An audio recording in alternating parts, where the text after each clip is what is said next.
another programming language, meron tayong tinatawag ng mga variables. So, variables are memory location. Memory location. So, storage siya. So, meron tayong global variable, local variables, and etc. Pero later on na to kasi may mga definitions and so on. So, advanced na siya. Pero gusto ko muna yung mga basic. Okay, so anyway, for the variables, yung mga basic lang. And yung mga variables lang yung var1 is to 100, var2. In Ruby, automatic yun. Kapag for example, number yan, automatic ng data type niya is ang data type niya is a integer. Akamaka.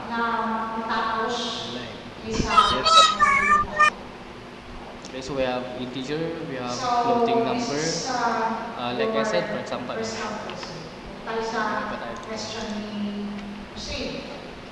Any questions on this? Basic. So Ruby W3 schools.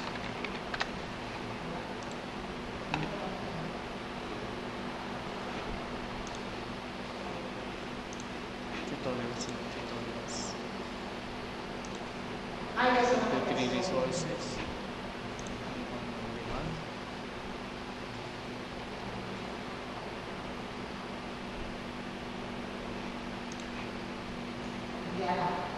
Hindi siya always sakto kasi meron tayong idle time na natawag. Pero mamaya yung sakto na natin. Wala pa doon sa second video ang idle time.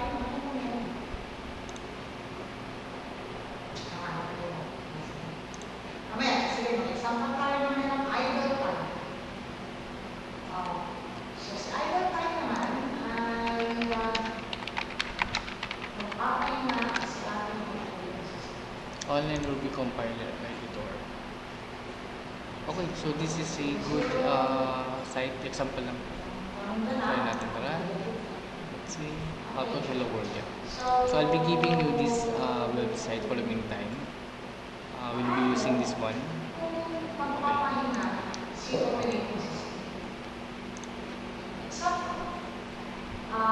Kung tayo ngayon kay time 0, si process 4, kung katulad ng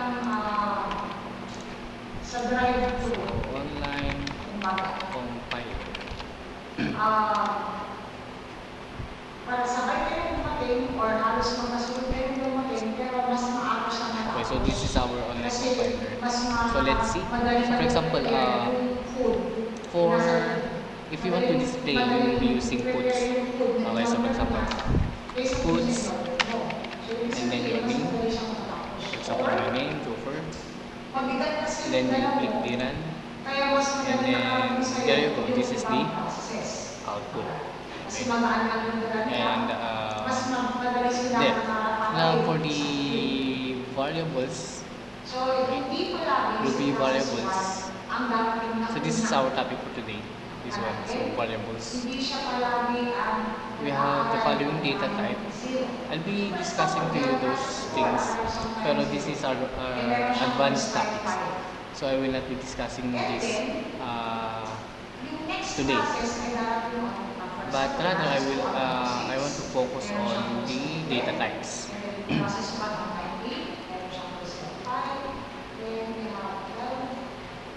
Okay, so we have the integer for the number. So like I said, not like in other programming language that you have to indicate the data type. But in Ruby, no need. Okay, so for example, let's create a variable. Variable x will have a value hello world. And then if you want to display, you just use puts command. Right? There you go. Hello world. Okay. So meaning this the data type of this variable is a string. Another example, y. Y is equal to 100, and 100 is an integer or number. So Ang pinagkaiba ay when you display this one, for example, puts y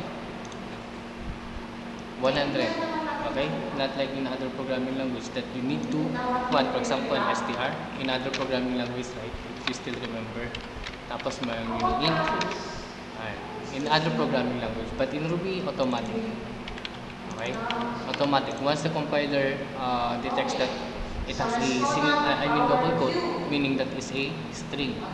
Kapag it doesn't have any double quote but it contains a number, so meaning the data type is a integer. What if a single quote?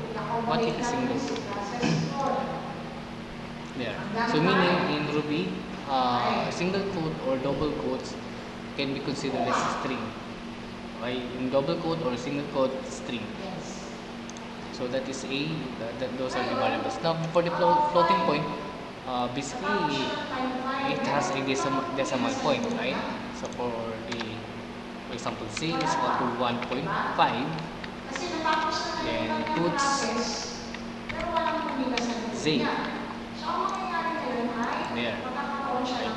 Meaning the data type of the variable z is float. Right? What else? Float, string, you can put the single quote or double quote. This is the backslash rotations. So for example, if you will be using the slash n, that is what it will go to the next line. Example,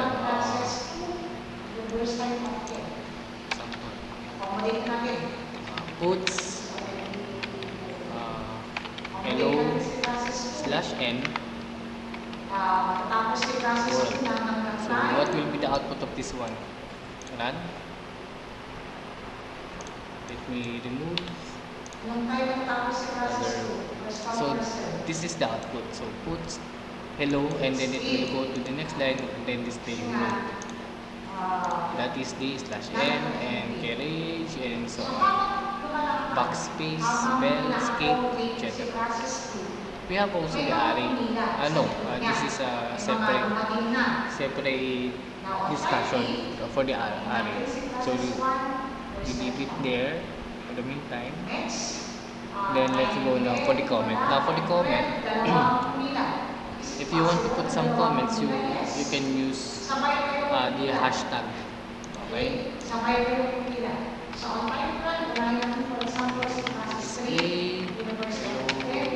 For example.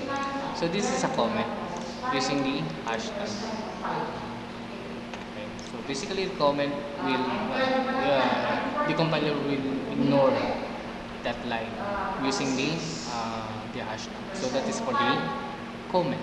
Next, what else? So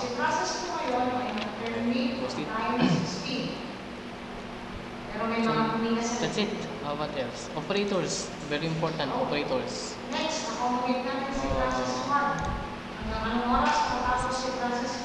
Operators and comments.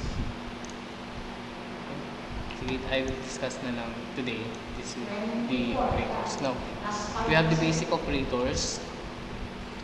We have the arithmetic operators. We have addition, subtraction, multiplication, division, modulo, and we have the exponent. Okay, so basically for the addition, it will add two numbers. Example, A is equal to 10, then B is equal to 5. So if we say C is equal to 10, and A plus B, and then A plus B, then puts C. 15. So it will add the two numbers. So that is for the addition. For the multiplication, subtraction, it will deduct. Multiplication, it will multiply. For the division, it will divide. How about modulo? What is the use of modulo in programming? Remainder, sir. Remainder. So for example, let's say modulo 0. Why 0? Because it doesn't have any remainder. If you can see, 10 divided by 5, that is 0. Tama? The remainder is 0. But if you put, for example, 3, so the remainder is 1. Right? I mean, it has a remainder. So, process 5 is now terminated. 33. Ay, 10. sorry. Ganito kaya. So that is the remainder. What else? Exponent. For the comparison operator, it will just, the output of the comparison operator are boolean. When we say boolean, it's either true or false. So for example, this one, assume the variable holds 10 and the variable b holds 20. Then, if it is equal, then the output is true. If they are equal. But in our example kasi, it's not equal. Okay, so it's not equal. So 10 is not equal to 20. So, 10 is equal to 20, false. Or not true, or false. Okay? 10 is not equal to 20, so that is true, and so on and so forth. Okay? So same with the other programming language for the comparison operator. We have also the assignment operator.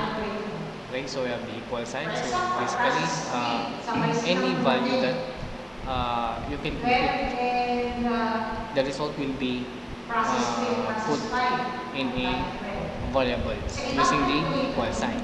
You can also add other operators, for example, addition. So for the addition, the last value, example na lang.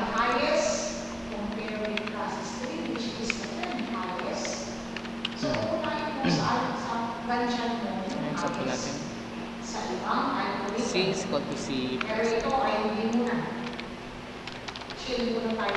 So basically, if you have this code, it will display an error kasi it doesn't have any value for A and any value for C. So for example, A is equal to 10.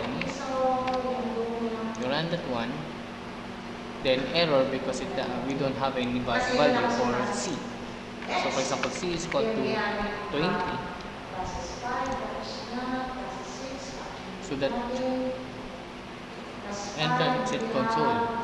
Finish compile. Bakit ganyan?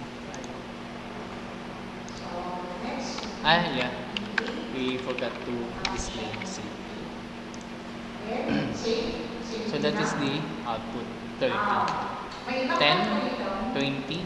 So 20 plus A, 20 plus 10 is 20. And then it will display the last value of C, which is 30. What else?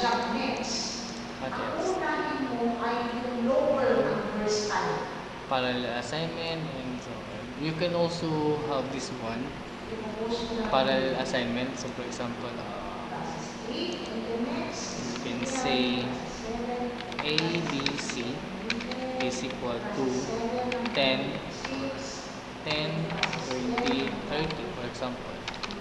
Okay? So the value of A is what? 10. The value of B is 20 and the value of C is 30. So parallel assignment. That is parallel assignment. Don't worry, even though my discussion is too fast, this is recorded naman. And then we have the bitwise operator. This is for the engineering part and even in computer science. Okay, so we have the bitwise. Still remember your bitwise? No? Hindi na.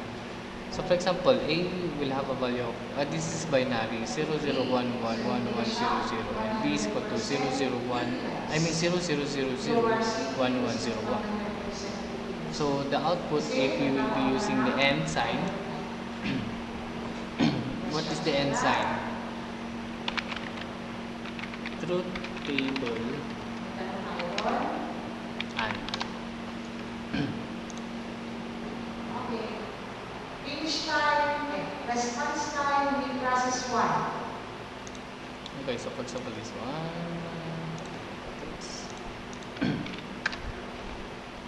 Ayan. Using the end. This one, end truth table. So in our example here, using the end sign, so the output is 00001100. Why? So based on our truth table here, when we say if both are zeros, the output is 0. Okay. For the end, if one of the input is 0 or one of the input is false, the output is false. Eh, kapag yung AND daw, kung isa sa kanilang input, one of the input is 0, the output is 0. So if you will notice here, 0, the output is 0. 0, 0, we have 0, so that is 0. Now, implementing that in our example, this one, 0 and 1, we have 1, 0, right? So if one of the inputs is 0, that is 0. So 0 and 1, that is 0. 0 and 0, that is 0. 1, 1 is 1, because in our truth table, 1, 1 is 1. The output is 1. Okay? 1, 1, 1, 1, 1, 1 and 0 will be, we are using and sign. So 1 and 0, 0. Because if one of the input is 0, the output is 0. So basically, this is 0, 0, 0. Right? Yeah. That is for the and sign. This is for the bitwise operator. Now for this one, this is OR. I think this is OR. OR. Ito yung OR. For the OR, if one of the input is 1, the output is 1. If one of the input is true, the output is true. So 0, that is equivalent to false, and 1, that is equivalent to true. Okay? So yeah, if you can see 1 in our input, the output is always 1. For the OR table, OR gate or symbol. So here we are using the OR. This is OR. So 0 or 1, 1. Again, in our truth table, if one of the input is 1, the output is 1. Okay? Kung isa daw sa nila is may 1, ang output is 1. So for example, 0, 1, 1. Using the OR. This one na. 0, 0, 0, 1, 1, 1, 1, 1, 1, 1, 1, 0, 1, 1, 0, 1, 0, 0, 0, 0, 0. Okay, so this is for the bit ones. We have also the exponent and we have the, what do you call that, lambda. Yan o, bit 1, binary AND, binary OR, binary XOR. We have also the binary XOR. Okay, so this is the binary XOR. If one of the input is 1, the output is 1. XOR. Or lower burst time. Then we have the. It's a non-primary algorithm, but Okay. For the XOR, if they are the same, kapag pareho sila, 0. 0, 0 pareho. The same, right? So the output is 0. 1, 1, they are the same, the output is 0. Kapag they have the same inputs, but if it has a different input, 0, 1 and 1, 0, the output is 1. Okay? Pag magkaiba sila. Pag magkapareho, 0. Pag magkaiba, they are not the same, 1. That is for this one, XOR. Binary XOR operates copies the bit if it is set in one operand but not both. Okay. Binary complement. Binary complement will give negative 61 2's complement. If you have the computer organization subject, computer organization subject, they already discuss these things to you. Kapag ito, this is under the computer organization. Computer organization. We have the logical operators also. For the logical operators, we have the and For or. example, balikan mo si process 5. So, You have the and, or you can use the ampersand. Ampersand. Is that ampersand? Ngayon, Ampersand. you have to compare. Meron I'm correct. Tama. This is ampersand. Tama, ampersand. SGN will Okay. find now the lowest. If you are using the ampersand, that is also the and operator. So you can use the and or the this one. Then we have the or this one. And then we have the negate or not. Pwede rin yan.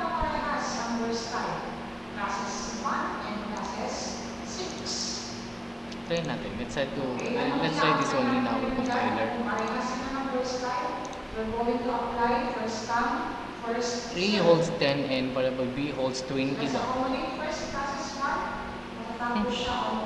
Assumes the variable A 3. Try natin. Sabi niya, A holds 10 and B holds what?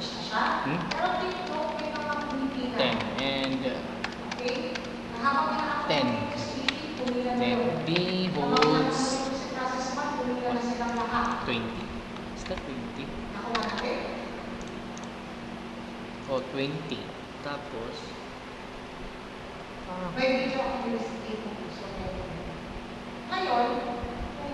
parang may mali. I think there's something wrong. Okay, assume the variables. The variable A holds 10 and variable B holds 20. Then A and B is true. This is wrong. Yeah.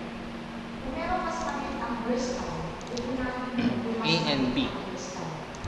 So for example, A and B puts C.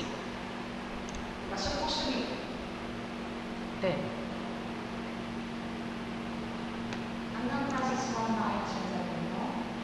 But supposedly the output is ito. Bakit 10?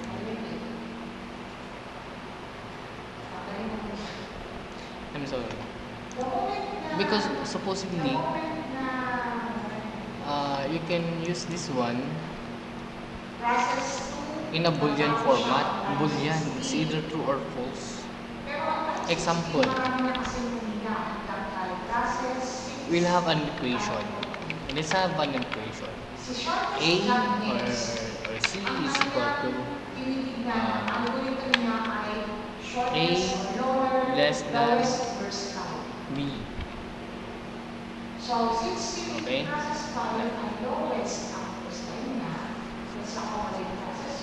A less than B. True. This is boolean. True. Why? 10 less than B, 10 less than 20. True. Right? Tama. True. So that is true. So this is boolean. And then, for example, D is equal to about B is equal to A. No. A is greater than B, so puts D. The output is false. Right? False. Then, if you want to use this one, the logical operator, again, for the logical operator, dapat, or you are comparing, for the logical operator, you are comparing a boolean value. Dapat boolean yung value niya, not an integer. So, for example, Z is equal to C and D. Then, ano lang, put C, puts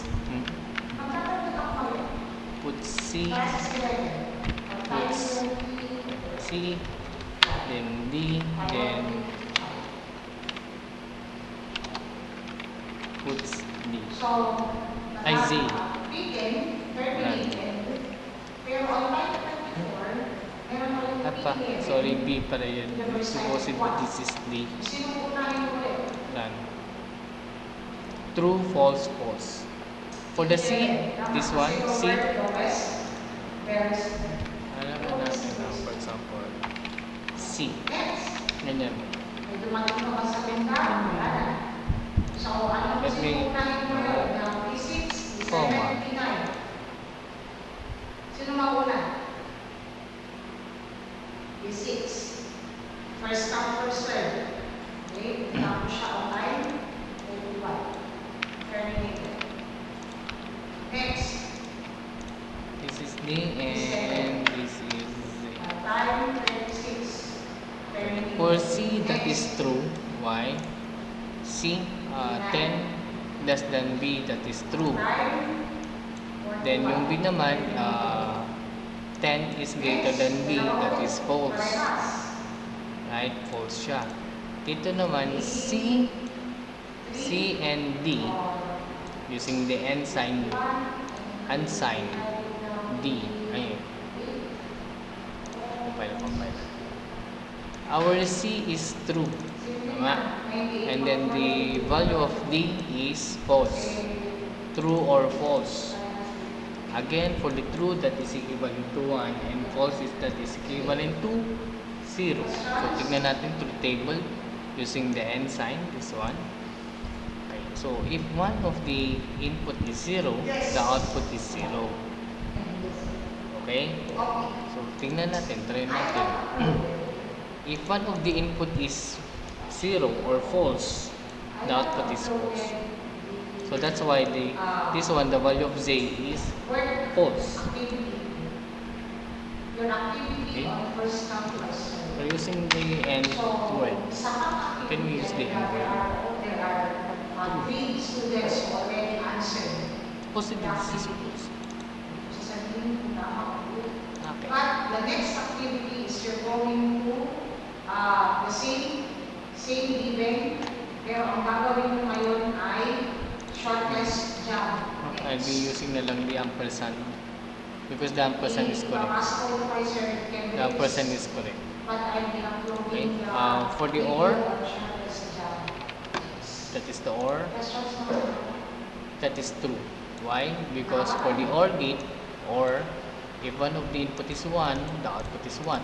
If the one of the input is 2, the output is true. That's why the output for this one is true, because one of our input is true. Okay. Ternary operator. So for the ternary operators, kasi this is conditional statement already. So if the condition is true, then value x. Otherwise, value y.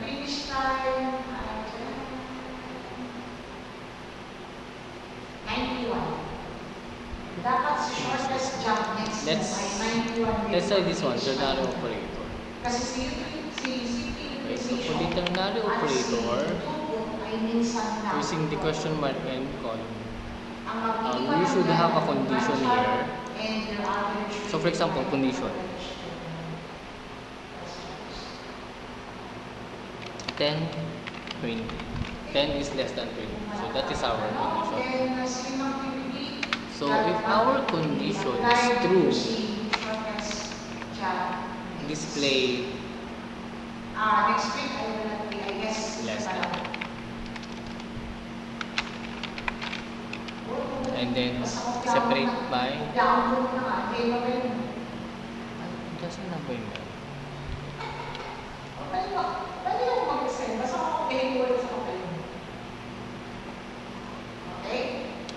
Question mark. Then value n.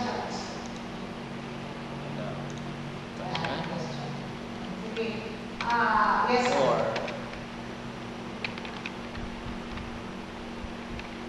not less than. So let's put that in a variable, for example a. Then puts a.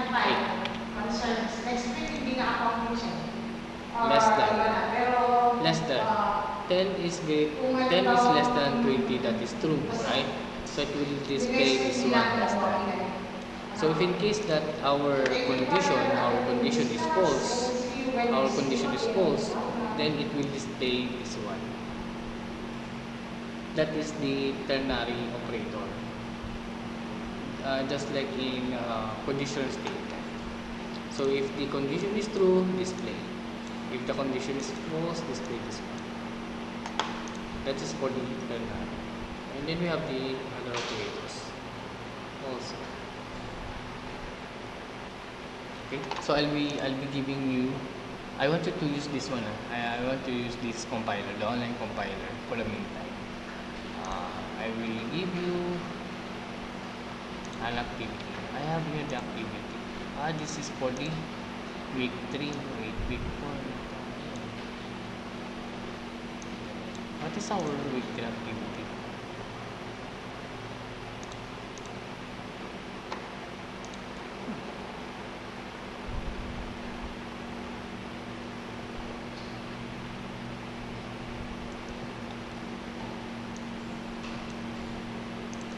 Ito na lang.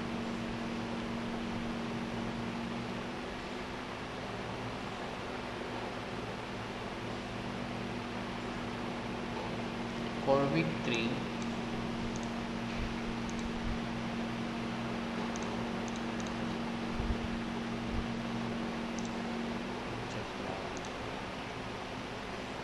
by the way, can you send this one to your other classmate?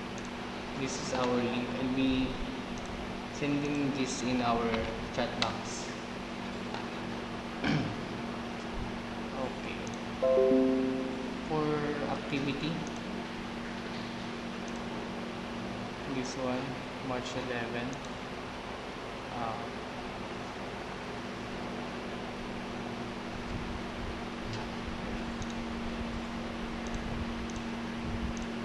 And this one is research. Tapos, activity 3, display na lang ito. Okay? Display. So, using the ruby command, create a program will display the basic information. Okay, for example, your name, address, course, and etc. Okay, minimum of at least 10 data. Minimum of 10 data. So for example, name, address, course, year, and section. So you have to add other labels. May kayo ng balag dun sa other labels. Then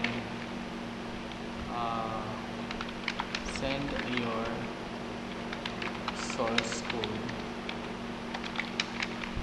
Only the source code, okay? Give me your source code. There. So this is for the display using the puts. And then for the week 4, Sir, screenshot ba yun or copy-paste na lang dun ipapasa? pwedeng copy paste or pwedeng file naman ba? It's either, yeah, sige. Source code, it's either screenshot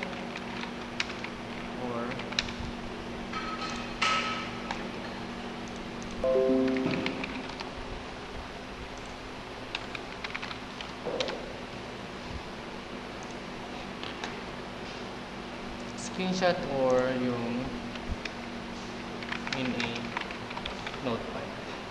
Either way. So if you want screenshot or a notepad. Yan. Okay. Then that is for ito using puts lang naman eh. Puts. And then for the operators,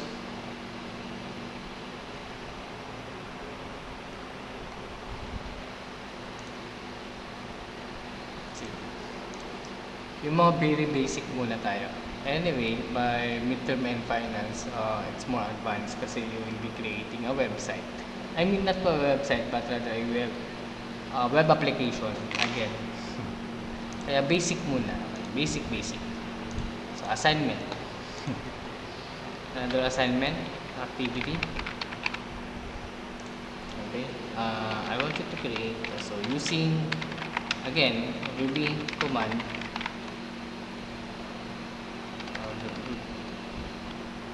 Ruby programming.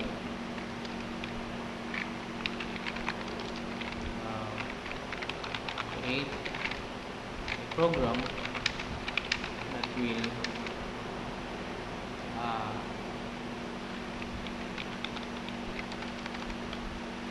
number 1 add 2 subtract 3 multiply number 4 divide two numbers. So it's up to you kung anong number, what will be, it's up to you.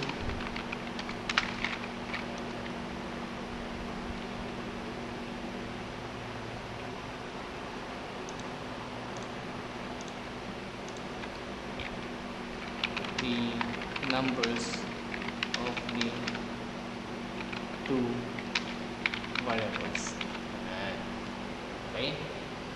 So create a program that will add, subtract, multiply, and divide two numbers. So it's up to you, the numbers of the two variables. Then also, that is number letter A, part 1. Now for the part 2, continuation. So using the ternary operator, again for the ternary operator, where is it? Yung condition, this one, ternary. This is the ternary operator. This one, ternary operator. Okay. So using the ternary operator,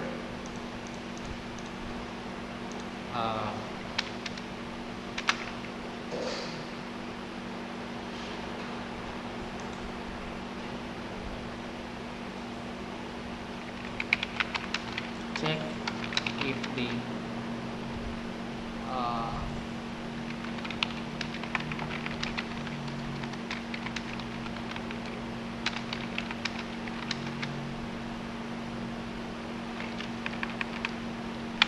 if the first number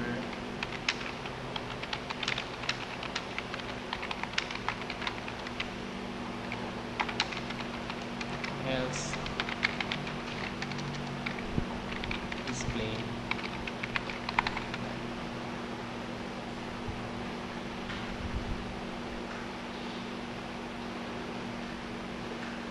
okay, again deadline next Friday. Yan. Okay, so do you have any question? Pala. Again, I forgot. Kung ito. Pala na. Screenshot.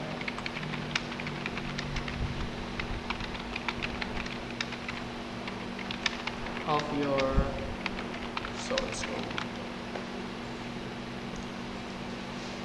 Okay, so this is your activity. So this is basic. So using the Ruby, this one, just display the basic information. Screenshot, take a screenshot and upload. Then here, this is for the Ruby operators. Okay. And then same, I want you to take a screenshot of your source code and then upload. Do you have any question? None, sir.